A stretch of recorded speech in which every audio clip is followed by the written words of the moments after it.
Good evening, everybody. We're going to give attendees another minute or so before we get started. As everybody is coming in, just want to say hi and welcome, and direct everybody's attention to the Q&A box. We are going to have time at the end for question and answer after Jerry talks. And so that is the preferred way to submit your questions. And then we'll have that moderated at the end. So in another minute or so, we'll get started.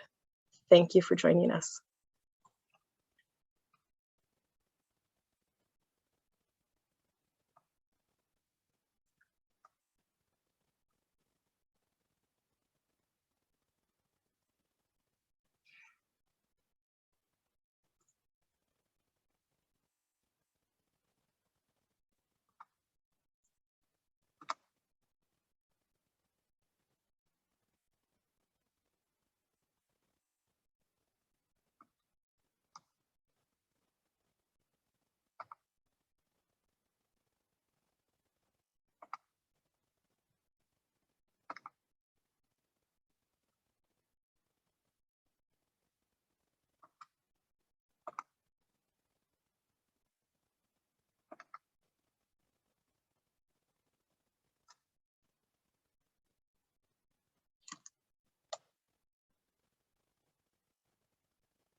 Okay, we will get started here momentarily. Welcome, everybody, and thank you for joining IWL and co-sponsors Marquette University Center for the Advancement of the Humanities, along with Humanities Without Walls, in presenting Just Universities, Women's Equality in the Corporatized University, a Challenge for Catholic Social Teaching. Professor Kate Ward will introduce our speaker and a little bit more of the talk. Thank you. We're so delighted to have with us Jerry Beyer, Professor of Christian Ethics at Villanova University and the Associate Editor of Horizons, the Journal of the College Theology Society. His publications include Recovering Solidarity, Lessons from Poland's Unfinished Revolution from Notre Dame Press, and the book we're learning from today, Just Universities, Catholic Social Teaching Confronts Corporatized Higher Education with Fordham University Press. Among his articles relevant to this talk are Labor Unions, Adjuncts, and the Mission and Identity of Catholic Universities, which won the 2015 College Theology Society Best Article Published in Theology Award, and Battling Adjunct Unions Fails Legal and Moral Tests in National Catholic Reporter. And in addition to his research expertise on workplace justice, he walks the walk, serving as vice president of the Villanova chapter of the AAUP, American Association of University Professors, a Villanova Faculty Congress member, and vice chair of Catholic Scholars for Worker Justice. Tonight's talk draws on Beyer's Just Universities, which has been used by reading groups at several Jesuit universities, including a group for top-level administrators at John Carroll, encouraged in that regard by their campus ministry. And reviewers have deemed it a must-read for all faculty and administrators.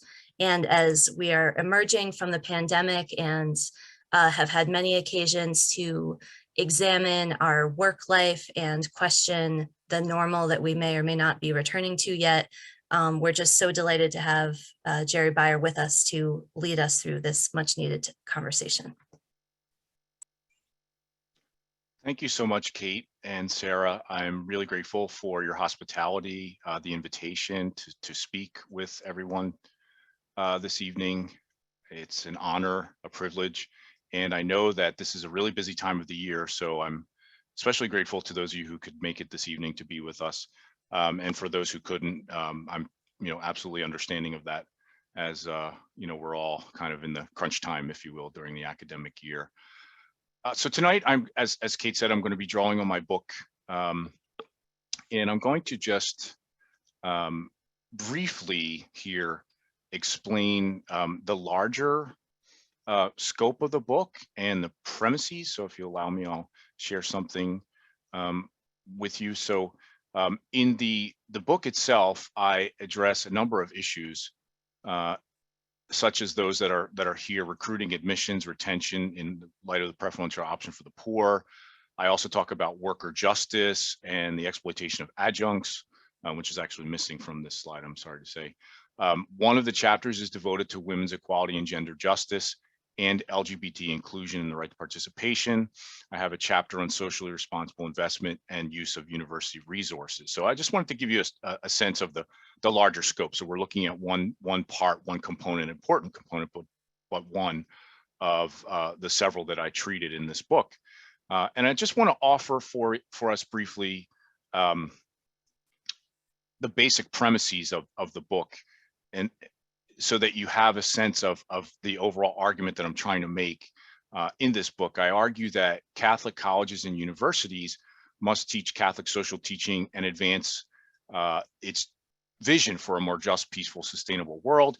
And this obligation is explicitly articulated and flows from a document called Justice in the World by the 1971 Synod of Bishops that states, anyone who ventures, this is a quote, anyone who ventures to speak to people about justice must be first just in their eyes. In other words, we have to walk the walk. If we're going to teach about justice, then we must be just in both our personal decisions and institutional policies.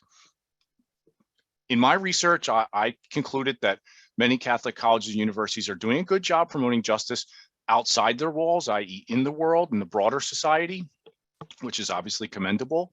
Lots have been written, there have been books written about that, and for which I'm grateful. But at the same time, we need to practice what a Jesuit priest from Nigeria, Father Orabator, calls domestic justice within our own walls. And I contend that Catholic universities and colleges have been less successful at promoting justice within our own walls and in our structures and in our policies. We need to do that to be a credible advocate of the transformative vision of Catholic social teaching. I've heard this from students over and over again. They say, you know, Professor Baier, there's no point in learning about Catholic social teaching if we don't see it witnessed here in our own institution. So this is of great pedagogical import that we embody Catholic social teaching in our policies and practices. In other words, transformative pedagogy must include orthopraxis. This is something that these words are drawn from the late Jesuit Father Dean Brackley, who talked quite a bit about this in several of his articles. So others have made similar arguments to mine in the past. What I tried to do is to give this a full book-length treatment, this topic. To my knowledge, there isn't another book that has treated this topic in the way that I did. The corporatized university, in other words, the context within which we try to fulfill our mission as Catholic institution, is that of the corporatized university. And I argued it's infected higher education with hyper-individualistic practices and models. And this hinders the ability of Catholic institutions to fulfill their mission and to embody Catholic social teaching, such as the principles regarding human rights, solidarity, justice, and the common good. And here are those principles. I know many of you are familiar with them. There's a section in my book that is a précis, or just kind of overview of the principles of Catholic social teaching. So those are the guiding principles and values that should animate everything that we do at Catholic universities. So that's just to give you a sense of the overall argument of the book. Tonight, again, we're going to be focusing on women's equality in the corporatized university, which I deem a challenge for Catholic social teaching. I think Catholic social teaching has work to do in this regard, but I believe it can be up to the task if we develop it in the right direction. I'll try to do some of that this evening. So first, things have changed, obviously, since the days when women were excluded from higher education. Today, women outnumber men among undergraduates, 57%, graduate students, 59%, and professional schools, 51%. Women, as we know, have increasingly joined the ranks of the professoriate. However, in spite of this progress, women still routinely face subtle obstacles and overt discrimination before gaining entrance to the academy and once they enter it. In fact, women face so many injustices at our universities that I won't be able to treat them all here, and I'm sure that doesn't come as a surprise to you. I'm choosing rather to focus mainly on issues that are related to worker justice, work-life balance, inclusion, and participation. I want to first offer, before I dive in, 2 disclaimers. And I also make these in my book as well. I acknowledge that my work is conditioned by my own perspective and social location. As a Catholic, white, straight, cisgender male who is protected by what I call tenure track privilege, in addition to the unearned advantage that I have due to those other aspects of my identity. For example, I don't know what it feels like to be asked if I plan on getting pregnant by my department chair or dissertation advisor. Yet, in my book, Just Universities, I felt that justice and equality for women in the academy simply could not be ignored. In my own thinking, I've tried to draw on the work of feminist thinkers from an array of disciplines. What I present today, as Kate mentioned, draws on one chapter of my book and the myriad sources that I cite in that chapter. And as I verified today, 268 sources to be precise.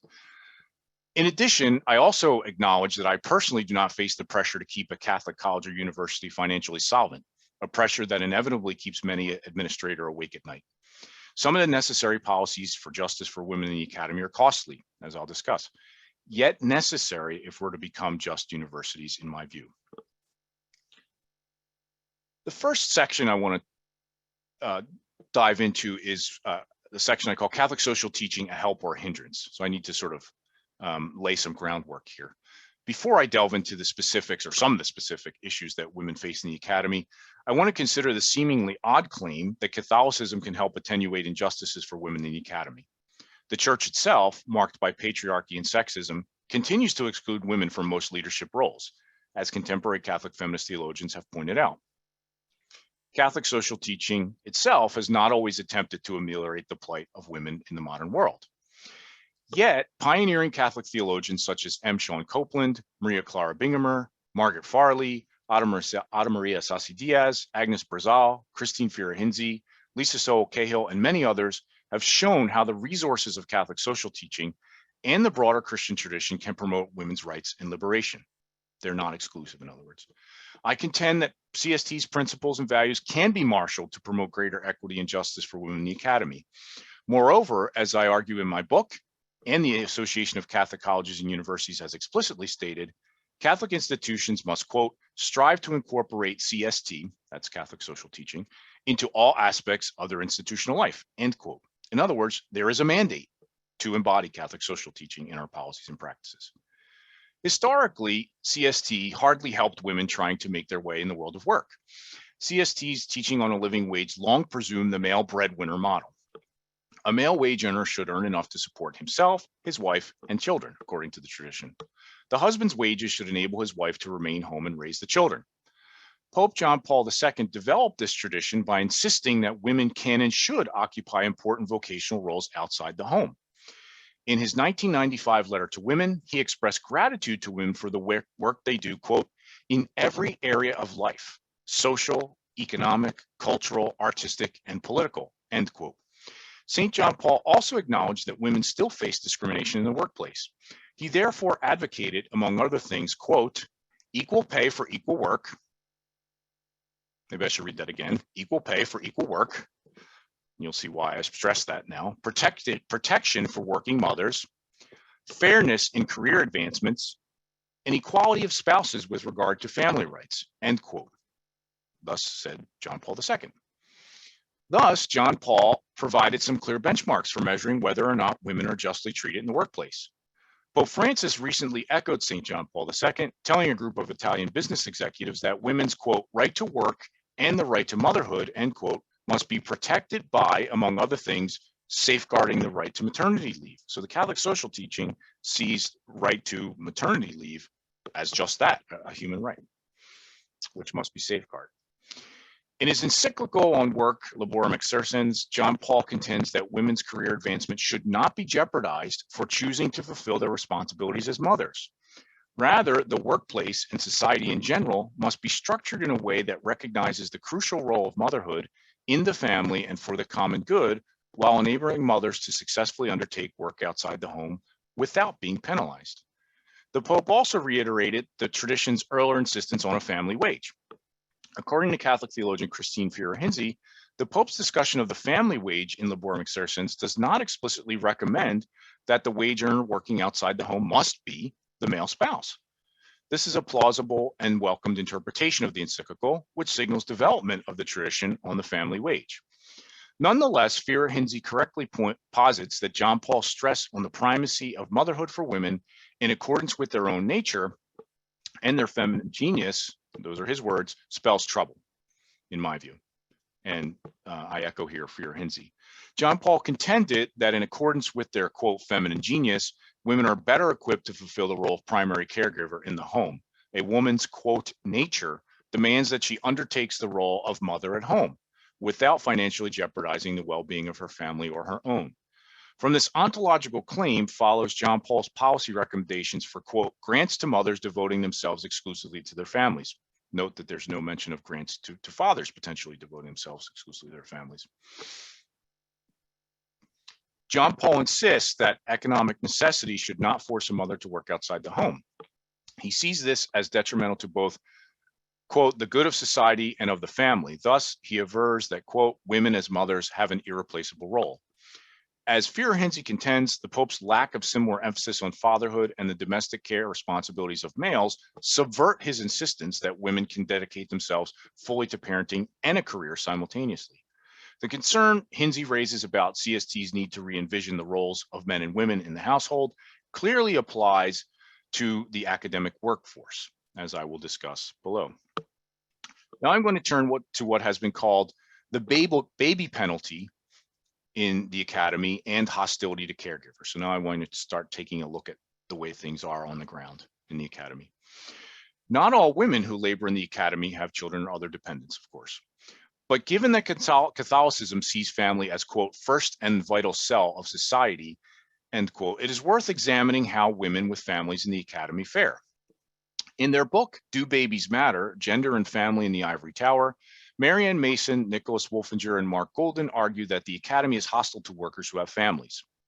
They contend that, quote, the academy is less family friendly for both men and women, end quote, than other demanding professions such as law and medicine. Their research found that both male and female faculty members have fewer children than doctors or lawyers. The problem affects women on the tenure track most acutely. These women are 41% less likely than female doctors to give birth to a child.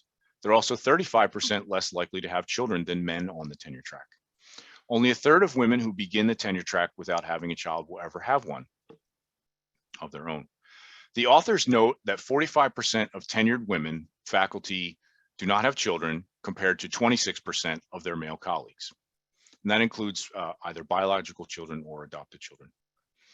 Yet, research has shown that many childless faculty members would like to have children, according to Mason, Wolfinger, and Golden, particularly women.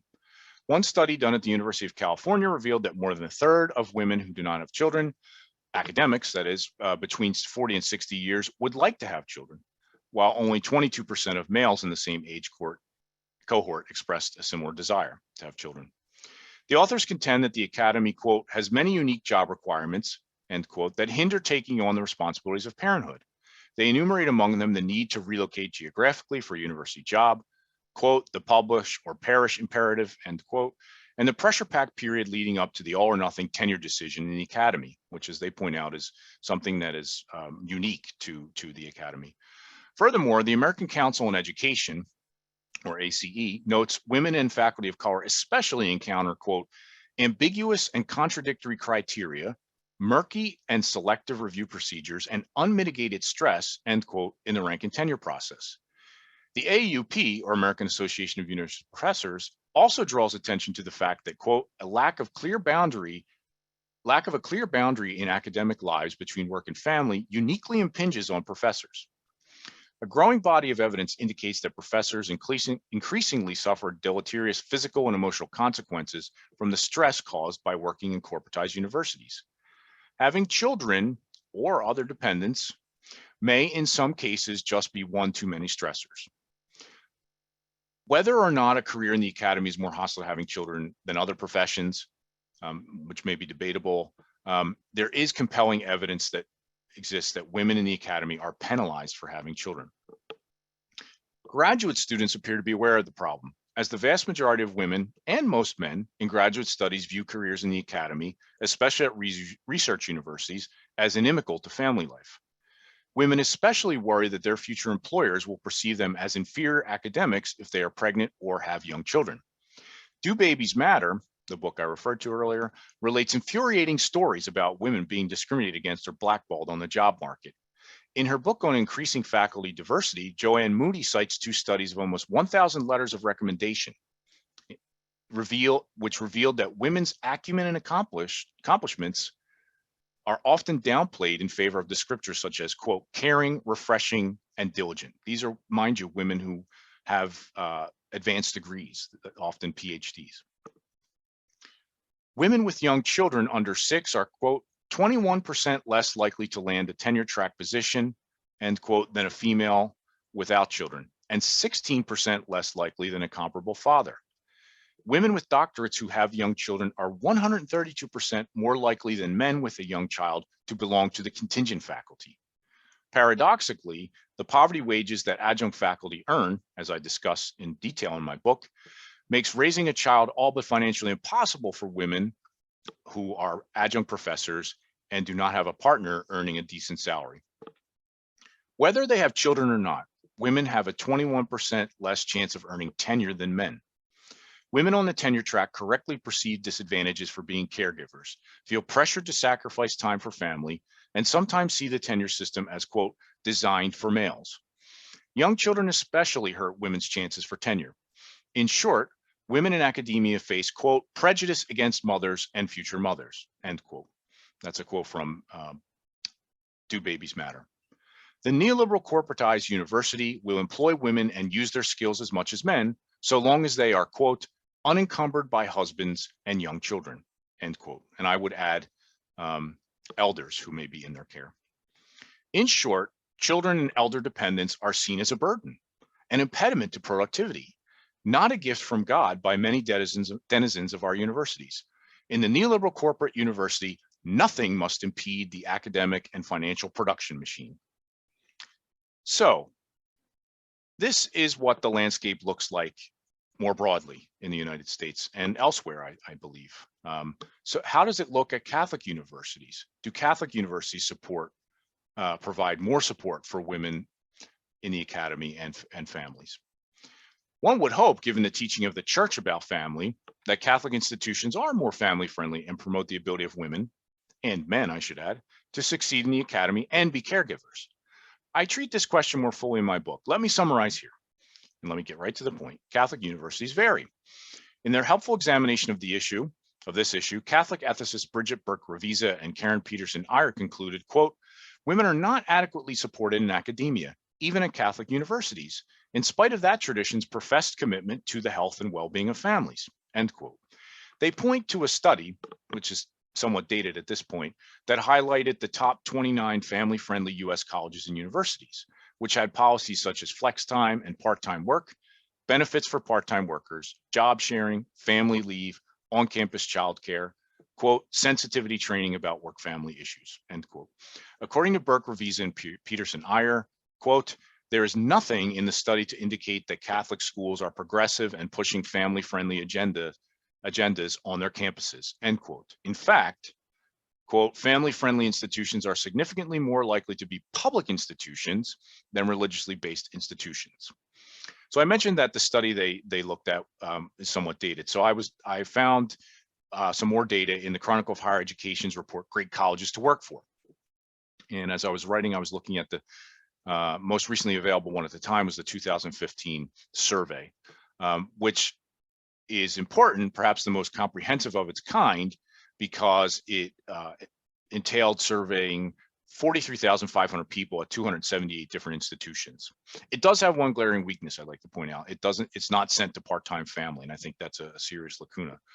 Nonetheless, it still gives us a pretty big data set to look at.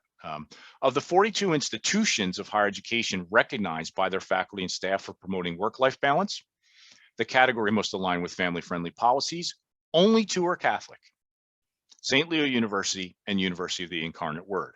I started looking at this great colleges to work early on in my career thinking that, well, Catholic universities must be among the best places to work. We would imagine we have this great Catholic social tradition, the rights of workers, dignity of human people. And as it turns out, that's not the case. These same institutions, the two I just mentioned, St. Leo and the University of Incarnate Word, appear on the honor roll, which lists 12 institutions that were consistently highly rated in all of the surveys categories. Only 4 Catholic colleges or universities appear on the list of 86 institutions recognized in total: Gannon University, University of Notre Dame, and those 2 on the honor roll. Not all is bad, I should add. Other evidence shows that in my research I found, that is, some Catholic institutions have adopted forward-thinking policies. For example, Canisius College received an Alfred P. Sloan Award for faculty career flexibility. This award honors institutions that undertake changes, quote, to create more flexible career paths and to make academic careers compatible with family caregiving responsibilities, end quote. Canisius was recognized in particular for, quote, instituting a second extension of the probationary period, establishing a half-time or part-time appointment with proportional salary, allowing faculty to count summer teaching as part of their annual course load, providing employment assistance to faculty spouses, as well as use of the Employee Assistance Program, and creating an emergency family travel loan in the event of a distant family emergency such as death, accident, or sickness. Santa Clara University and Benedictine University also received this award. At Santa Clara, all faculty are automatically eligible for extension of the tenure clock for up to 2 years following the birth or adoption of a child. The policy also covers faculty who have experienced the loss of a loved one, including spouses, partners, children, or other serious family illness. The university also has a flexible course scheduling policy, which enables faculty to distribute the required amount of annual courses in a way that suits child or dependent care. Benedictine University undertook what they called a, quote, 2-year culture change, culminating in the 2009 University Faculty Career Flexibility Summit, which enlisted a significant portion of full-time and part-time faculty with the administration in dialogue about how to insert, quote, career flexibility in the core of the academic environment. The dialogue resulted in clarification and codification of 11 leave policies, a policy for pausing the tenure clock, and other possibilities. These family leaves at Benedictine, in my opinion, are especially commendable in light of that university's relatively small endowment. My own university recently joined that's Villanova, of course, joined the relatively few institutions that grant a full semester of paid parental leave for professors if they are parents of newborns. There is a drawback to this policy. Staff still only have 6 weeks of paid leave, which was what was given to professors prior to the change. Villanova also affords tenure clock extensions for up to 1 year. In short, many Catholic colleges and universities understand the need to implement family-friendly policies at their institutions as a way to promote women's equality. Nonetheless, Catholic colleges and universities must continually consider how they can make their institutions more family-friendly in order to conform to Catholic teaching. Among the policies repeatedly mentioned in the literature on helping parents experience the joy of parenthood while managing academic careers are paid parental and family leaves, a minimum 12 weeks, but ideally a semester, longer-term unpaid leaves for family care, modified duties for parents of young children, lactation rooms, emergency child care, on-campus or subsidized affordable care, and I stress affordable. In my research, I saw that many Catholic institutions offer childcare, but it's not affordable for most faculty and staff, let alone students who may have children. Tenure clock extensions for up to 2 years, transparent and equitable tenure and promotion policies, mentoring and support, tenure track appointments allowing for part-time status when necessitated by family responsibilities, dual hires for academic couples, and tuition remission for dependents. So these are things that I saw over and over again in the literature on this topic. Women who become mothers during their student years also need to be supported in light of the church's teaching. This is an issue I discuss more extensively in the book. Some of the policies, of course, needed to become more family-friendly are costly. Thus, colleges and universities should appeal to donors to help fund the more costly policies that ultimately benefit student learning, as well as the faculty and staff that we're speaking of, in the same way they seek donors for athletics and other amenities. In other words, I think the Catholic social teaching calls for this kind of creative fundraising, if you will, to help defray the cost of embodying Catholic social teaching, which admittedly is costly. Now I'm going to turn to what has been called the Chile climate, intersectionality, and solidarity.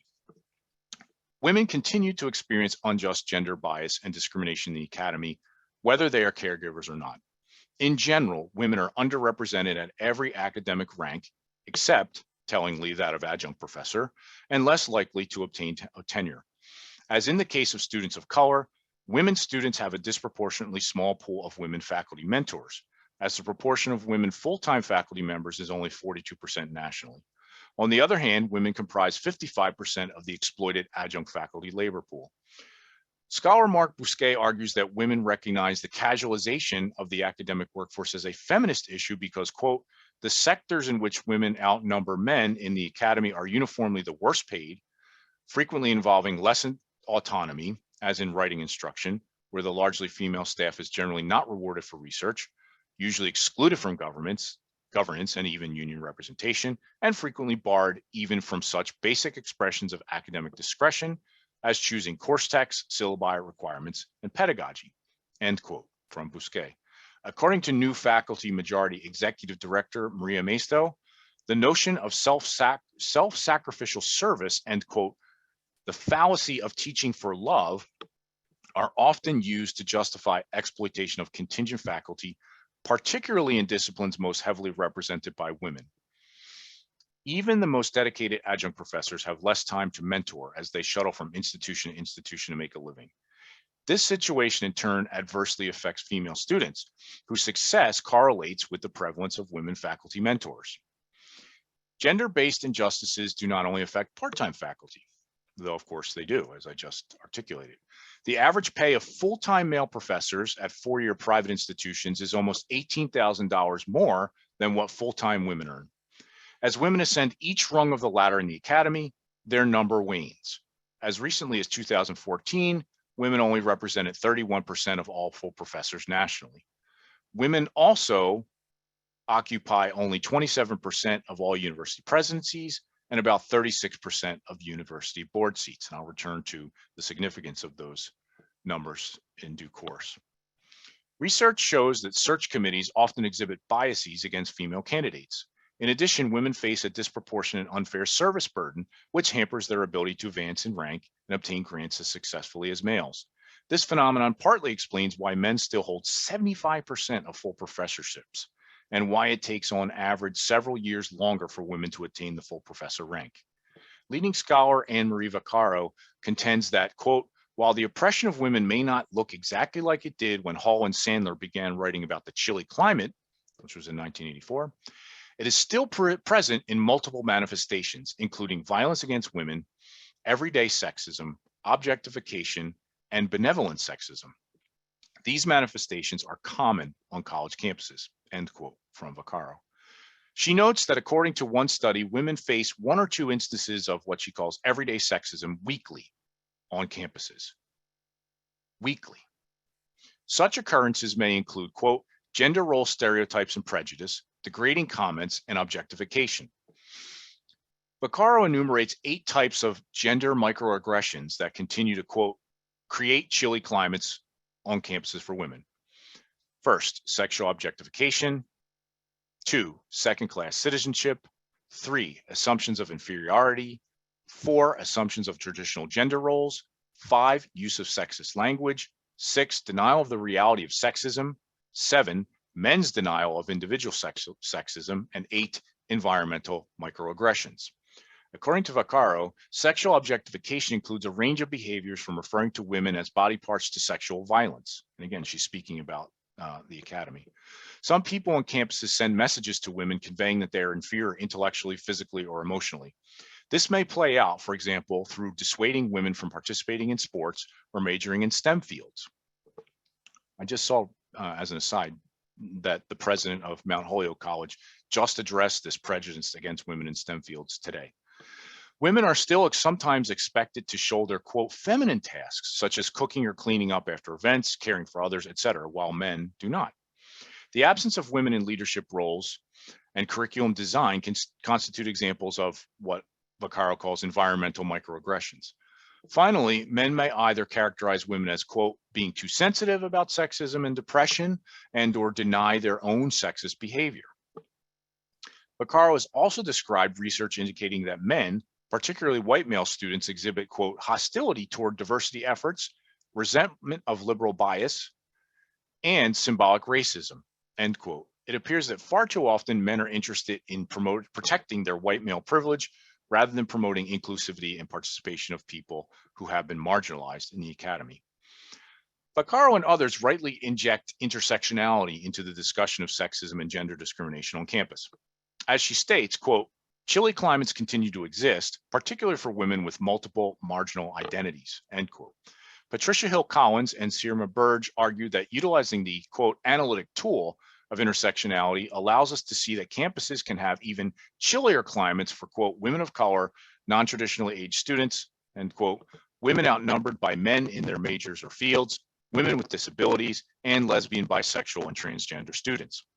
Women of color encounter particular challenges rooted in both racism and sexism. For starters, white women far outnumber women of color, as campuses may even have only a few women of color on the entire faculty, a phenomenon that I saw exists at numerous Catholic institutions when I looked at IPEDS data for my book. This leads to an even greater service and mentoring load for women of color than white women, which may jeopardize their chances at tenure given the premium placed on publishing at many institutions. Story after story in the anthology, Presumed Incompetent, The Intersections of Race and Class for Women in Academia, conveys the pain and anger borne by women of color in the academy for being mistreated, vilified, disrespected, and discriminated against. Women whose identities place them outside the domain of white, heterosexual, cisgender, abled, and middle or upper class women face greater obstacles and harms that institutions must acknowledge and attenuate. In this vein, women of color represent less than 5% of leaders and full professors at leading US research institutions, according to a study that was just released the other day. The solidarity of the Catholic social tradition requires seeing and listening to minoritized and marginalized women and men in all of their particularities in our institutions. Those of us in positions of privilege, such as myself, must be attentive to the fullness of their stories, not just fragmented elements. Put another way, solidarity means acknowledging and respecting each individual as a whole person, or as the Ignatian notion of cura personalis holds. Solidarity requires removing every barrier to each person's participation in the community, whether based on race, gender, class, ability, sexual orientation, or any other personal characteristic. Solidarity also requires acknowledging the fact that some of us, like myself, have benefited from those barriers if we have enjoyed white male heteronormative privilege in the academy, and we must work to dismantle these structures. Until they are dismantled, we cannot say we work at a just university. The gender microaggressions described by Vaccaro and encountered by women at our institutions are violations of CST's teaching on the dignity and rights of the human person, and they stifle the right of all women to participate fully. Now I'm going to turn to the chilly climate at Catholic colleges and universities. As in the case of race, Catholic colleges and universities historically trailed secular institutions in promoting full access and participation of women. Women were long excluded, as we know, from Catholic colleges and universities. Oberlin College first opened its doors to women in 1833. By the end of the 19th century, more than half of American institutions of higher learning were coeducational. Catholic higher education was much slower to accept women, preferring to found women's colleges run by religious orders rather than embrace coeducation. And that's certainly not to denigrate women's colleges run by religious orders. Nonetheless, the resistance to coeducation remained really strong, as religious leaders expressed disdain toward coeducation. In 1929, Pope Pius XI explicitly warned against it. Only 20% of Catholic institutions accepted women by mid-20th century. That's 20% by mid-20th century. And even then, women's presence on campuses was marginal and largely limited to pre-professional programs. In the 1960s and 70s, financial necessity, the need to retrain a growing and talented applicant pool, and cultural shifts compelled Catholic colleges and universities to become coeducational.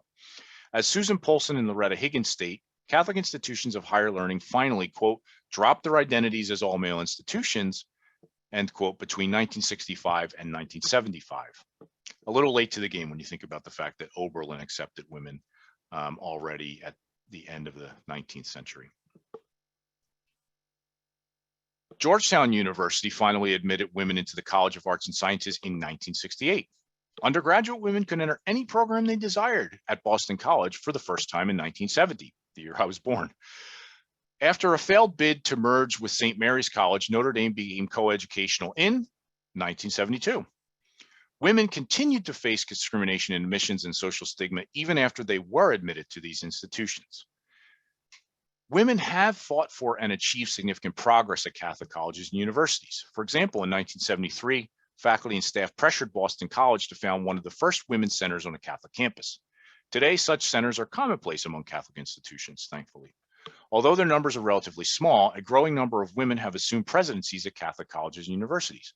Between 2000 and 2017, the number rose from 19 to 46. Still, again, relatively small, given there are more than 250 Catholic colleges and universities. On the other hand, it looks even worse at among Jesuit colleges and universities, as women currently serve as president at only 4 of the 28 Jesuit institutions of higher learning in the US. Ever since 1895, when the School Sisters of Notre Dame founded the College of Notre Dame of Maryland, the first Catholic college for women in Baltimore, women's religious orders have sought to empower young women in the face of a good deal of resistance from within the church and elsewhere. At their zenith, Catholic colleges for women numbered more than 190. Today, the 17 remaining Catholic women's and colleges continue the tradition of empowering women students in myriad and remarkable ways. While they vary in this regard, some of these women's colleges, such as Trinity Washington University in DC, have boldly put CST into action in their operations. Although the new direction at Trinity met with some resistance from alumni, Trinity has consciously decided to focus on educating underrepresented populations of women and rejected much of the corporatized model of higher education under the leadership of President Patricia McGuire. For example, the university no longer participates in the US News rankings. I hope that I live to see the day when all Catholic colleges and universities do not participate in the US News rankings. And Trinity, under the leadership of President McGuire, deemed commitment to its mission of social justice and the right to education for all more important than these rankings. More than 90% of Trinity students are working Black or Latino women, and the university is helping them to realize their ambitions while thriving as an institution. The university also recognized the adjunct union rather than legally contested, which can be deemed a victory for women who disproportionately struggle to make ends meet as adjunct faculty nationally. Yet, given that women were essentially persona non grata until late in the 20th century at many Catholic colleges and universities, vestiges of the bias against women are bound to remain even if much has changed for the better. Dr. Mary Antoinette Smith, professor of English and Women's and Gender Studies at Seattle University and director of the National Association for Women in Catholic Higher Education, presents a view that resonates with much of the argument of my book. The existence of the NAWCHE since 1992 testifies to the fact that women at Catholic institutions have come together in solidarity to foster an environment in which they can flourish. However, according to Smith, too often Catholic institutions like hers, quote, were closer to living out the principles of their mission statement 2 decades ago than now, end quote. Smith also bemoans the waning resources devoted to programs central to the social justice mission of a Catholic university, such as women's and gender studies and ethnic studies. Reflecting on her decades of experience in Catholic higher education, Dr. Susan Ross provides a balanced and realistic assessment of the situation for women today. At her institution, Loyola University of Chicago, it was the first Jesuit university to implement a women's studies program in 1979. According to Ross, the program has continued to thrive ever since, with robust enrollments and a large number of women faculty members who support it. On the other hand, the program, now called Women's and Gender Studies, lacks its own faculty, thus relying on, quote, volunteers from other departments. Increasing demands of scholarship placed upon them inhibit their ability to devote time to the program. Other Catholic institutions, such as Santa Clara University, have addressed this problem by dedicating faculty lines to Women's and Gender Studies program. Although Ross celebrates that the provost at Loyola was a woman at the time, she also states that her university lags far behind peer institutions in the number of women in senior leadership positions. She also points out that her university created a committee on the status of women akin to that similar committee at Marquette University. While this was necessary and welcome, she and other faculty members grew increasingly frustrated by the committee's ineffectiveness. According to Ross, conversations with peers at other Jesuit institutions led her to conclude, quote, many schools are stuck in situations where little is done to challenge the present situation, end quote. And I would add, from my own experience, I've heard similar frustrations from women trying to foster change via a committee on the status of women. They felt their efforts were dismissed or met with resistance. As Ross succinctly stated, in many ways, women are better off than they were 10 years ago, but many problems, quote, stubbornly persist. A culture rooted in the patriarchy of religious orders that founded institutions such as Jesuit universities and the continual existence of, quote, old boys networks still prompt questions about who makes the real decisions and who holds the real power at these institutions, according to Ross. As Ross, Vaccaro, and others indicate, a comprehensive approach to eliminating the chilly climate is required. Pay parity constitutes but one useful lens for evaluating how well Catholic universities have done. To reiterate, CST calls explicitly for, quote, equal pay for equal work, as St. John Paul stated. To see how Catholic colleges and universities are doing in this regard, the AAUP annual salary survey proves useful as it provides a salary equity index. As mentioned at the outset, women still earn less than men at every academic rank. On average, women at all ranks earn 87 cents for every dollar a man earns. Male full professors earn on average this is nationally, earn on average $104,000, while women earn $98,000. The gaps are slightly smaller at the ranks of associate and assistant professor. However, at some institutions, the pay parity ratio has reached or even exceeded 100. In other words, women on average are being paid more than men at some institutions. At the rank of professor, some Catholic institutions fall into this category. In other words, the average earnings of women are higher than those of men. For example, at Albertus Magnus College, Notre Dame of Maryland, the College of Our Lady of the Elms serve as such examples. Seton Hill University, St. Mary's University of Texas, Duquesne University, and Seattle University fall among institutions at the other end of the spectrum with the least amount of pay parity. At the rank of assistant professor, St. Mary's College, Trinity University of Texas, Chaminade University of Honolulu, and University of St. Francis in Illinois have higher average salaries for women than men. Conversely, Avila University, University of Scranton, John Carroll University, Wheeling Jesuit, which no longer exists, sadly, Santa Clara University are among the institutions listed with the lowest pay parity ratio. For example, Santa Clara University has a pay parity ratio of 85. That's in other words, on average, women are earning 85% of male professors. The AUP's latest data indicates, which I looked at in preparation for this talk, I will acknowledge, that Marquette's salary gender equity ratio is 88.5%. To give those figures some concreteness, we can look at average salaries rather than ratios. For example, the average salary of men at Marquette across all ranks is $100,600. For women, it's $89,000. Assistant professors at Santa Clara University earn an average of $102,000 annually, whereas the figure for women is $86,700. Some institutions, again, are at the other end of the spectrum. For example, Holy Cross and Villanova pay female assistant professors a slightly higher average salary than male counterparts, but that pay ratio reverses in favor of males as you move up into the higher ranks of the professoriate. The AUP attributes the pay gap differences in male versus female representation in various disciplines. Fields that are heavily dominated by males, such as business management, biological sciences, and engineering, pay higher. Conversely, women tend to predominate in fields such as humanities, such as English, sociology, and women's and gender studies, where pay scales are lower. I've often heard that a justification rooted in what I call, or other scholars have called, market fundamentalism for discrepancies between pay in such disciplines. Purportedly, the market would pay professors in the higher paying fields such as management or finance better if they were to leave the academy for the job market. And I have no doubt that may be true. However, it's worth reiterating that St. John the 23rd made plain that the Catholic tradition rejects the idea that wages should be based solely on the logic of the market. Thus, the Catholic just wage tradition points toward mitigating differences in pay among the disciplines in order to promote greater pay parity between men and women. In other words, bring up the average pay of English professors and other disciplines where women are more more fully represented, and that will de facto decrease and mitigate differences in pay. Of course, this represents one step among many others needed to promote the full and equal participation of women in our academic communities. Catholic institutions must strive to eradicate all the microaggressions against women mentioned by Vaccaro and others.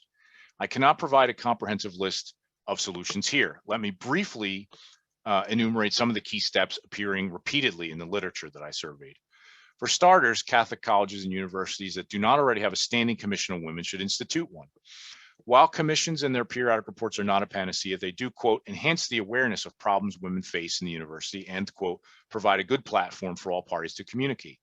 To amplify the concern expressed by Ross and others, these commissions must have real leverage and not just serve as a fig leaf hiding the inertia of males leading the institution. Catholic universities must, quote, consistently review policies, procedures, and protocols, end quote, in order to gauge how they are faring in addressing institutional sexism. And that process should be transparent. Institutions must also do a better job of fostering parity and real participation of women's leadership at the highest levels. They must eschew tokenism and avoid seeing strong women leaders as, quote, double deviants. This is a term that was coined by two women scholars who have rejected their, quote, feminine nature to assume roles stereotypically reserved for males. The right to participation in CST demands that women are equally represented when key decisions are made. For decades, the leadership of the Catholic Church has maintained that women can and should hold important leadership roles in spite of the Church's refusal to ordain women. Catholic universities disprove this claim by not moving quickly enough towards greater parity in leadership roles. Moreover, the failure to have relatively equal numbers of women in high-level administrative posts teaches young women that Catholic institutions are not serious about breaking glass ceilings. And I have no doubt that there are a number of women who do not apply to Catholic institutions for that very reason.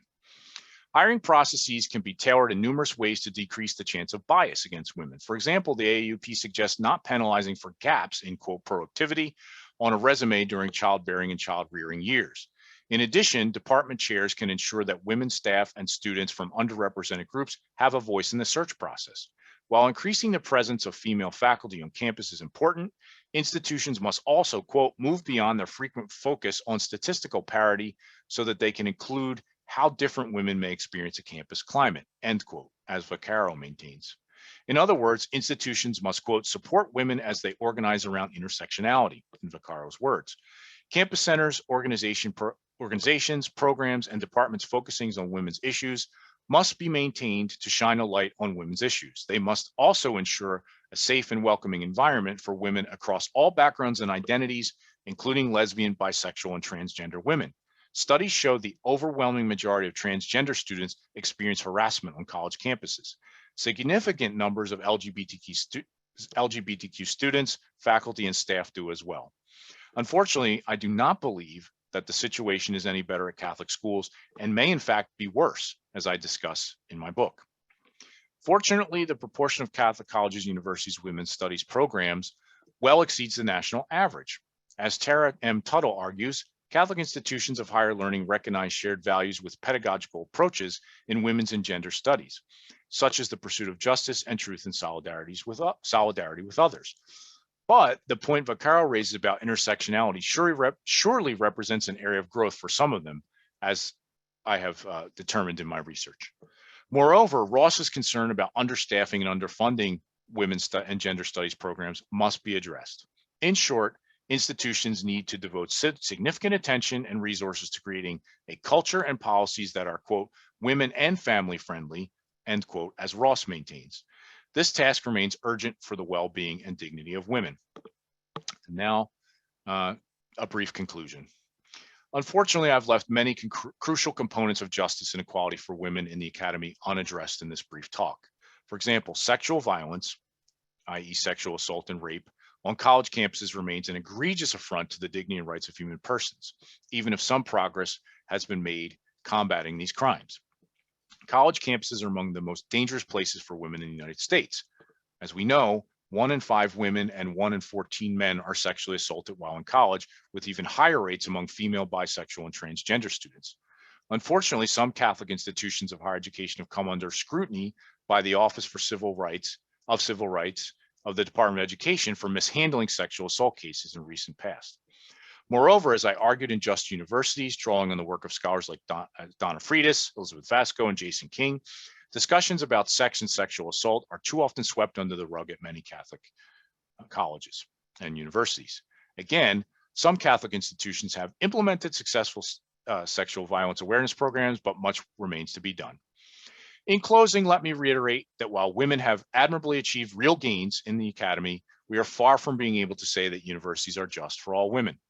The neoliberal corporatized universities' overemphasis on productivity, branding and marketing, and customer satisfaction, issues that I discuss at length in my book, hinder academic communities from becoming more just and equitable. Yet, we must challenge the ethos and structures of the neoliberal corporatized university so that our universities will be, quote, marked by the spirit of Christ, in the words of Ex Corde Ecclesiae and its description of a Catholic university.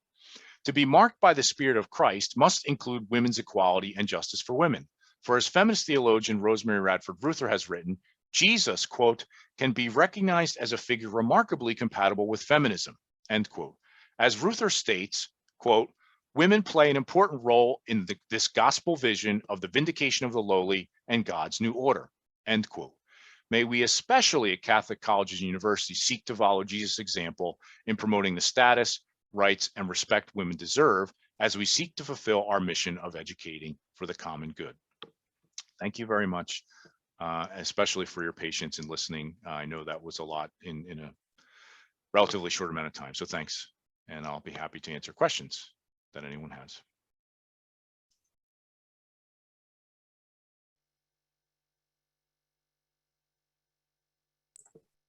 Thank you so much, Jerry. That was really, not all of that is surprising, but it's very galvanizing to hear, and to hear in the context of Catholic social thought and Catholic universities. If I can start with a question while folks are thinking. So, as you know, I also teach Catholic social thought, and I appreciate your point that the students are really good at seeing when our institutions aren't living up to it. But another thing I also hear from the students about Catholic teaching on workers' rights is, oh, Dr. Ward, this is really nice, but in the real world, it's like they're already kind of learning that things like just wages and worker dignity are not the way the real world operates. And I was really heartened to hear that administrations at different places are studying your book, because I wonder if you've encountered any sentiment about, okay, we're in a pandemic, we're in a demographic shift, there was all these pressures on higher education. Why is this the time to be resisting corporatization as universities and moving in a different direction? Thank you, Kate. It's an excellent question. The insights of the students are valid in some ways, for sure. Let me start with the pandemic, the context of the pandemic. I understand that the pandemic has created financial pressures for some institutions, no doubt. At the same time, let me start by saying I agree with a number of scholars who have pointed to the need to resist what Francois Furstenberg at Johns Hopkins calls artificial scarcity, or an era of artificial scarcity. I can think of a number of institutions that I'm pretty well familiar with, I'll put it that way, that actually did cut faculty benefits. And at the end of the first year of the pandemic, second year of the pandemic, actually ran budget surpluses. So first, I think we need to be on guard about that. And that's something I've learned through the AUP, in listening to various talks by people in the AUP, that we really need to have transparent discussions about budgets in order to see really what's going on. Howard Bunces of the AUP, who's an accounting professor at Michigan State, I believe, is really great on this point. He's given talks about this on numerous occasions. Having said that, again, I do understand that financial pressures are real for some institutions. I think we nonetheless need to at least incrementally move towards this vision of justice that Catholic social teaching maintains. I try to stress in my book and elsewhere, whenever I talk about these issues, that I don't mean to say we need to implement all of these policies yesterday. But we do need to show that we're making a good faith effort to earnestly move towards what the Catholic social tradition holds as the ideal. And again, to be able to say that, to be able to discern if that's the case, we need to have transparent conversations. One of the things I stress both in my book and in another article that I wrote in an anthology is that the right to participation in Catholic social teaching demands that people whose lives are being affected by these decisions have a place at the table when these decisions are being made. It doesn't mean that we all, we always win the day, or our argument, we get to make the decisions, but at least we are really involved. That the shared governance is not a sham, as a lot of scholars have pointed out, a sham in the sort of fig leaf in the corporatized university. So that's point number one. Point number two, about the students' concern. I agree. We often see workers' rights. I look at this in my own work as you do. Workers are treated brutally all over the world, including the United States. My own father was permanently disabled as a welder, which is a part of the reason why and in a very abusive work environment, part of the reason why I do what I do in regard to workers' rights in the Catholic tradition. But having said all that, for the purpose of helping our students think through these issues, we can point to positive examples, right? I highlight in the book, others have highlighted the example of Georgetown University's just employment policy. Other institutions are discussing currently just employment policy. So for example, at Georgetown, all workers, whether they're employed on campus or subcontracted, must receive a living wage. There's a committee that the university has that determines what the living wage is, based on obviously, the cost of living in the region, demographic factors, et cetera. I believe they use the MIT living wage calculator as a lot of other institutions do. So we can point to those positive examples to help our students think through. We can point to, I've increasingly myself tried to highlight case studies of positive corporations. Patagonia, for example, well known for its environmental policies and trying to reduce its carbon footprint, et cetera, at a certain point also turned to treatment of workers and trying to implement living wages in their supply chain. So there's also a book called Sowing Hope, and it's about the Altagracia factory, which you may be familiar with in the Dominican Republic. A lot of our universities, plural, or at least some of our universities, gear, if you will, is created by Altagracia, and they pay a living wage. They have health benefits. They have the right to unionize, which is respected. So it can be done. It can be done. There's resistance to it, as you point out, and your students point out, but it can be done. Yeah, thank you. We have some leaders in shared governance from Marquette who are on the call, so I was really happy to hear you mention that. And a question from the chat from Jen Meany, the director of our Center for Teaching and Learning. You're starting to move in this direction, but what are some action items successful campuses have done apart from committees that have led to significant change? For example, a president with a strong commitment, a dedicated line to move some of these things forward. So what are the things that make a difference in terms of change?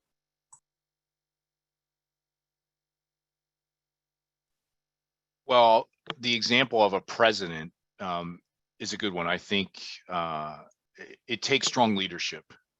I think that we need to see the importance of actions, plural, being taken at multiple levels, at all levels, really. So students often, are the impetus or the catalyst in many cases. That was certainly the case at Georgetown. I highlight in my book students undertaking living wage protests for adjunct faculty at Fordham, at other institutions, not just for adjunct faculty, for all low wage workers on campus. So students have done a great job at many of our institutions in this regard. But at the end of the day, it's the institutional leaders who are either going to heed the students' call to justice or not, right? So it is important to have those strong leaders. And at Georgetown, President DeGioia was and is one of those strong leaders in terms of this support for just employment policy. In a lot of, I hate to sort of point toward negative examples, but or needs, I should say. In my book, I point to some precedents of secular institutions that really strongly took stances on the need to create greater access for financially disadvantaged students. Often seen, the proxy for economically disadvantaged students are Pell eligible or Pell students. So I'll give the example of the president of Franklin and Marshall, Dan Porterfeld, who was determined that he was going to massively increase the amount of Pell eligible students on his campus. Again, very costly endeavor, right? But he was able to, in a few short years, triple the amount of Pell eligible students, 5% to 15%, within just several years. Now, he also was able to get the support of the Board of Trustees. In other words, he was able to win them over. The president of Vassar also made a similar commitment to, interestingly, she, as I understand, is an economist by training, and economists sometimes get a bad rap, but she also made a very strong commitment to increasing access. So those are the kinds of things that that university leaders can do. They need to, again, get the support of their boards, but without that leadership, without that visionary leadership, I think some of these things will not happen.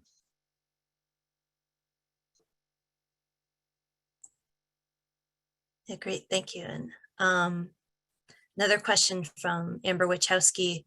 Marquette's Academic Senate has just established a faculty committee on budgets and financial planning. This is something else that shared governance activists have been pushing for. What advice do you have for faculty on this new committee? Where do you think faculty can have the biggest impact on advancing the changes you've discussed here, especially re-corporatization of the university? Thanks for the question. It's one that I continue to ponder myself, and I don't know that I have, well, I should say very bluntly, I don't have all the answers. If I did, well, I'd be a lot happier with the situation at my own and many other institutions. In terms of shared governance, I think that we have to continue to insist on real shared governance, as I said earlier.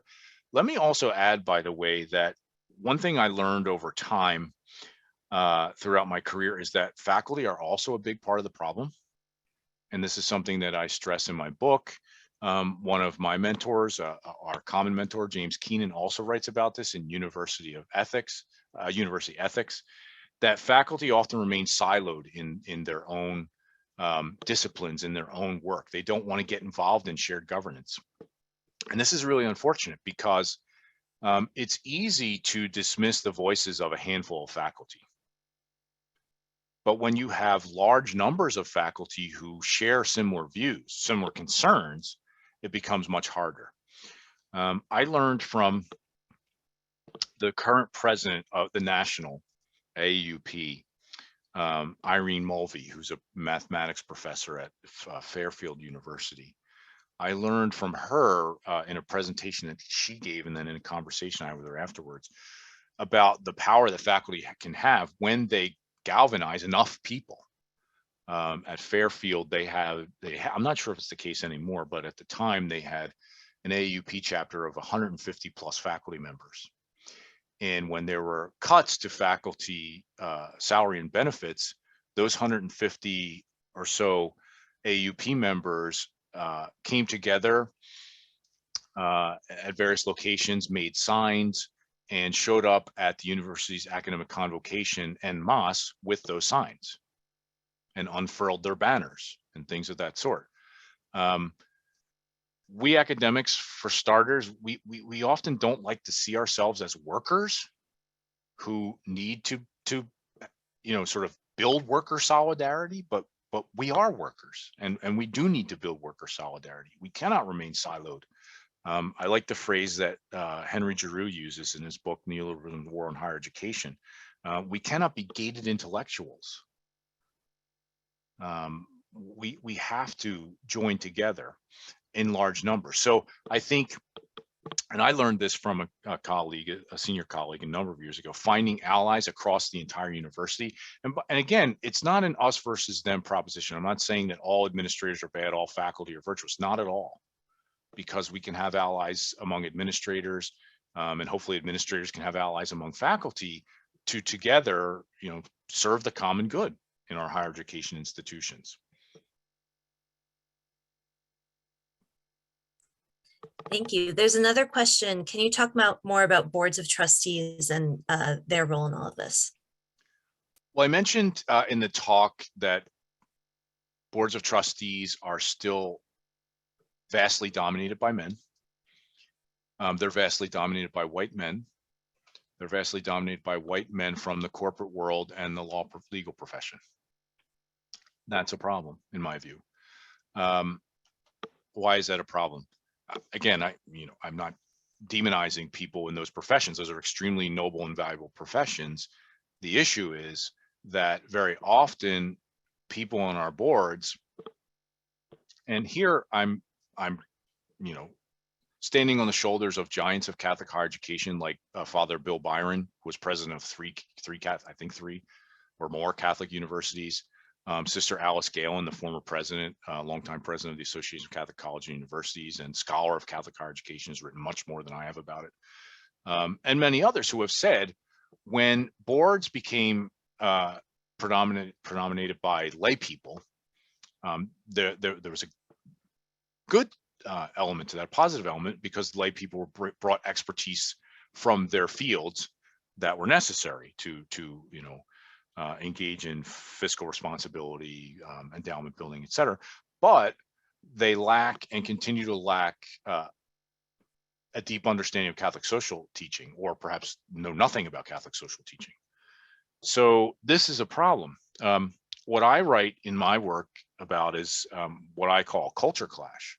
And again, this does not only pertain to members of the board, but it does pertain to members of the board and administrators and faculty and students, because we are all essentially shaped and if you will, and I'm sort of analogously thinking to a claim that Father Brian Massagiel has made, a theologian, about racism, how racism deforms us. Well, neoliberal economics deforms all of us. The anthropology that undergirds neoliberal economics deforms all of us to one degree or another. Homo economicus.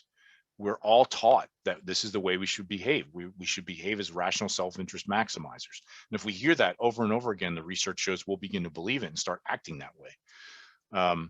So again, I argue, following Father Byron, Sister Galen, and others, that there should be mandatory training in Catholic social teaching. It should be robust for board members, for high-ranking administrators, and ideally for all faculty members and staff. I know that's a tall order. However, I think that there are, our universities have mission trainings. We know that, but if we're being honest with ourselves, most of them are rather superficial. Regis University in Denver implemented a mission orientation program that lasts 3 years for faculty. That's the kind of thing that we need to do. And let me just add, of course, because we are all overworked, overstressed, stretched thin beyond belief. That's the name of the game in the neoliberal economic world order and in our neoliberal corporatized universities. To enable faculty and staff and administrators to participate in such trainings, we need to rethink how we are assessed and evaluated at our institutions. In other words, when it comes time for raises, promotions, tenure decisions, let's face it, at more and more universities, and at most already, it comes down to publishing. Perhaps teaching, hopefully teaching factors in at many institutions. I'm sure it does at many institutions, but again, publishing. Well, how about valuing the degree to which we participate in these mission trainings and taking away some of the burden to publish, right? In other words, something has to give. It has to be, there have to be trade-offs when it comes to the rank and tenure system, the evaluation of faculty and staff and administrators, to make time for these important mission-oriented endeavors.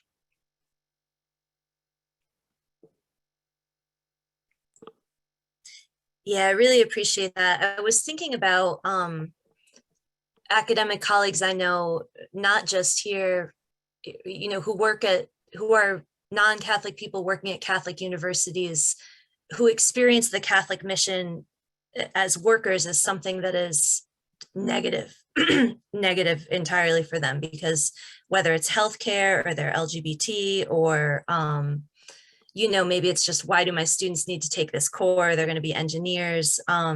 There's, so I'm really heartened by the idea that using our Catholic identity to talk about why we value workers and to be a better place for workers could actually be a way to connect with those folks who are just kind of like, why am I at a Catholic university?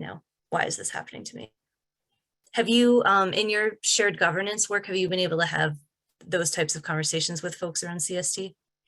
Yeah, it's not always possible, but there have been moments that I've been really heartened by this, Kate. For example, and again, first let me credit the students. The students started some activism around our supply chain at Villanova University, and they were insisting that the university push suppliers in our supply chain to pay living wages to all of their workers, to afford the full panoply of rights that workers should have according to CST. And so they brought to Faculty Congress a petition that they had written. We voted on it as Faculty Congress. I was, as member, was able to represent perspectives of Catholic social teaching, and those perspectives found their way into the final document, which was approved unanimously by the Faculty Senate. So one of the great things that I find, Kate, is, and I talk about this a little bit in the first chapter of the book, whether people are Catholic or not, and I'm certainly not arguing that we want or should push for all faculty and staff to be Catholic. Absolutely not. We value diversity in all its forms, including religious diversity. But one of the neat things I found is that people from other faiths, not just the Catholic faith, and sometimes even more so, are very passionate about worker justice, their own tradition, as you know. I mean, that's really an important thing I should have stressed earlier. These values, the rights and dignity of workers, they're not unique to Catholic social teaching. We could certainly talk about the Islamic traditions insistent on worker rights, the Jewish traditions insistence on workers' rights. So we can find that common ground. We can talk about, obviously, secular strands of thought and their insistence on workers' rights. In my discussion of mission in the first chapter of my book, I'm quoting Catholic thinkers, but I'm also quoting agnostics like Václav Havel, Malcolm X, the great Islamic leader, Elizabeth Cady Stanton, right? So we can find that common ground and then hearken the Catholic social tradition simply because it is a tradition that should be normative for our institutions. And hopefully not, as you say, alienating for people who are not Catholic. And of course, there's room for growth. I often refer to John Courtney Murray's thinking about standing on the growing edge of the Catholic tradition, and certainly around LGBTQ issues. There needs to be a growing edge, and hopefully there will be. Some Catholic universities are doing better around LGBTQ issues than they had been in the past, but there's much room, as I say in the book. Room for improvement, as I say in the book. Very few Catholic universities get high marks from the Campus Pride Index, whether that's because they simply don't apply for a certification through Campus Pride, or they're failing to meet the criteria. There's work to be done. But I think that people like you and me, who are Catholic theologians, we have the ability, and I think the responsibility, to sort of develop that, or stand on that growing edge and develop the tradition in ways that become more inclusive and for all people.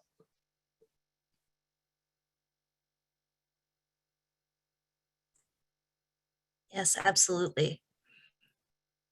I think we have time for a couple more questions. I'll keep looking at the chat, but our topic was focused on gender, and you've brought in corporatization. What are other points you make in the book that maybe we haven't touched on that you feel like are really important for people to know? Well, thanks for the question. I spent way too many years thinking about and writing the book. It took me a while to put my finger on it, but eventually I saw that corporatization was at the root of the problem. Why? In other words, let me backtrack, if I may, and say that I didn't start, I started my project really inductively, not deductively. In other words, I didn't say the problem is corporatization, and now let's think about how the book arose from hearing painful stories from colleagues and students about the way they were treated unjustly, the way they were marginalized, their disillusionment about the institution's hypocrisy, or Catholic institutions in general, hypocrisy. Example, a colleague whose daughter needed extensive and long-term healthcare treatment, and because he was not full-time, he didn't have healthcare benefits, and his daughter continued to get treatment. The healthcare bills racked up and up and up, and eventually, this colleague and his family from another country, his daughter went back to their native country with her mom, and he stayed in the United States. And I just kept asking myself, how can this be at a Catholic university when the right to health care is held as an inviolable right? So those kinds of stories, or students, again, coming to my office repeatedly and saying, you know, this Catholic social teaching, where is it being embodied? One student came to my office once in tears after a conversation with a high-level administrator at my previous institution. And she was so disillusioned and disheartened by that conversation because this leader basically said to her, how do you propose we pay for this? And once you figure that out, come back and we'll talk. So those are the kinds of experiences, situations that generated my interest in writing this book. And then I started looking at theory and theorizing about corporatization, things of that sort. So corporatization, I talk in the book again broadly about, more broadly about transformative pedagogy and how this relates to what we teach. And in a nutshell, Kate, what that means is, and I'm quoting here or sort of rehashing something that the late Bill Spohn, the great ethicist Bill Spohn, said, that we learn our morals, our principles, our values, not from the starry heavens, but from real people who live them out. And so it's extremely important for us to try as best as we can to demonstrate that Catholic social teaching isn't too costly for us to try to embody. Because if we communicate to our students that idea or that notion, they're going to walk away from our universities and we will have formed them in that way. So this idea of formation, I think, you know, returning to formation. And formation, there's lots of literature out there about formation in Catholic higher education. Some people resist it altogether, of course, but this idea of formation. But there's lots of talk about formation. It's usually about the curriculum and how we should, you know, Catholic studies and this or that, and Catholic social teaching across, and also those things are all valuable. But my thesis is, again, to quote the Synod of Bishops 1971 document, those who dare to speak about justice must first be just in the eyes of others to whom they're speaking. So we can create the perfect curriculum, justice-oriented curriculum, but if we're not trying to embody these values, these principles, it's a futile enterprise. I spent a lot of time talking about worker justice, the abuse of adjuncts, the exploitation of adjuncts. It's a scandal. That's another thing that the theological concept of scandal, and how, you know, paying poverty wages to workers on our campuses, union busting on our campuses. These are egregious practices that can give rise to scandal in the technical sense of that term in the Catholic tradition. And what that means, as I'm sure you know, but for those who are not students, if you will, of Catholic theology, scandal in the Catholic tradition means that we either individually or corporately, as communities and institutions, engage in a behavior that may cause other members of the community to also engage in sinful behavior. And so again, if we're providing a witness or anti-witness, if you will, to our students that, yeah, it's okay to try to break unions on our campuses, well, then they're likely to go out and when they take their place in the corporate world, if they do, and take on leadership roles in the corporate world, they're going to think that's perfectly fine because they saw it done at their own Catholic institution. So this is the problem of scandal in the Catholic theological sense of the term. I also highlight the principle of cooperation in evil. I myself, I hate to say it, anyone who works at an institution where people are being exploited, we are cooperating in evil. What does that mean? Well, you know what it means because you're a Catholic theologian, but it means that there are varying degrees of complicity or cooperation in evil. And one of the preconditions for continuing to work in such an environment is that we try to mitigate the evil that's being done. You know, that's, I think, one of the beauties of the Catholic moral tradition is that it acknowledges the sinfulness of the world, the brokenness of the world. It acknowledges that people are always going to be getting hurt because of human sinfulness, but we must do our best to try to mitigate those harms. And if we're not, then the way we cooperate in evil becomes culpable, morally culpable to a greater degree. So I try, in other words, I try to employ principles of Catholic moral theology more broadly than just Catholic social teaching to get at some of these issues. And finally, I know you just asked one question. I'm kind of going on here, but the issue of resources, right? Where do we get our money from, and what do we do with it? Just recently, I brought to our faculty congress the question, and some other administrators that are, do we have money tied up in Russia? Do we have investments that in either, not likely, Russian corporations or U.S. or multinational corporations that are still doing business in Russia? Cooperation in evil, culpable cooperation of evil, if we can avoid that. So those kinds of questions also need to be looked at, and I spent a whole chapter looking at them. That's wonderful. Thank you so much. A quick story. This is public knowledge. There was some discussion about a bond that Marquette held relative to Puerto Rico, Puerto Rican debt a couple years ago.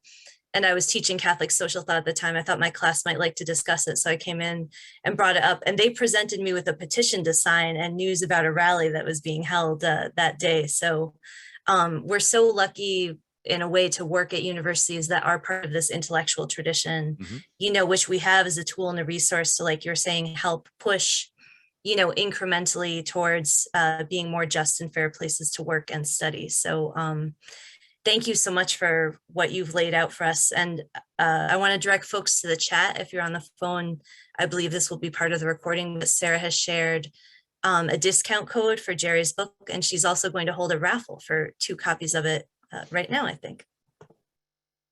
Yes, I have entered, thank you both. Thank you, Jerry and Kate. I've entered everybody who registered into a random name selector online, so it's not even like drawing out of a hat. And I will share my screen so everybody can see that. I will get in touch with the 2 winners so that we can get the copies to you when they arrive. Of course, with everything, there's supply chain delays, so it's taking a bit longer. And one. Oh, sorry, I always forget I have to click a second button. So everybody can see all the names are here, and I got in the last minute ones. So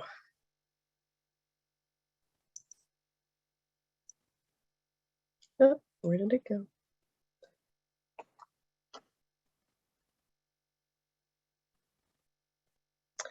Okay, Connor Kelly, if you are on, I will be reaching out to you, and of course I have your registration information, and then the second name. Sorry, it's free, so pop-up ads are.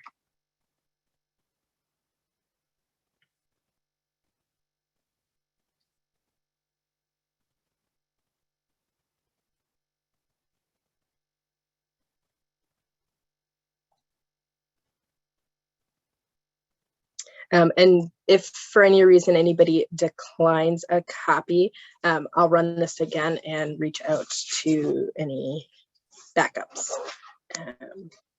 So yeah, this has taken a while.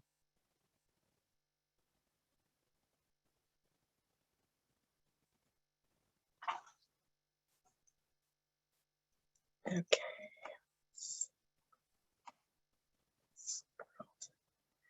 Alexander and Crampton. Sorry, Alex. I'm not used to saying your full name. Awesome. So thank you all for attending. Yes, I thought so there too for Allison. And this playback will also be available on IWL's YouTube. So for those who were unable to join us this evening, or if you know somebody that you think might be interested, they can be directed there. So thank you both, and thank you all for attending. And I hope everybody gets a chance to read the book. Thanks again, everyone. Thanks especially to you, Kate and Sarah, for the invitation and organizing this. And to all of you for spending valuable time together this evening. Very appreciative, and take good care.